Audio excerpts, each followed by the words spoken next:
మట్టిలో నువ్వు సాగట్లా సాగిస్తావు, సాగుంటేనే సౌభాగ్యం, లేకుంటే నిండు మట్టేరా మూలాధారం. ఒట్టి మట్టేగా అంటావేమో, మనుగడ పుట్టేది గిట్టేది మట్టిలోనే గదరా.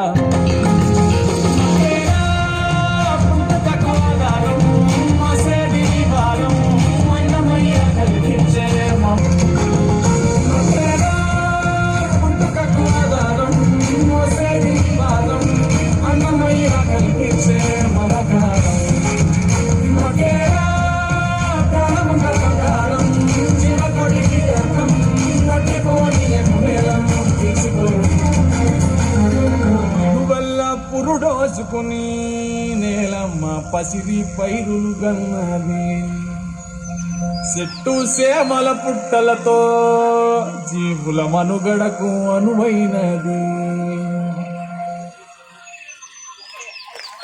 ధన్యవాదాలు సార్.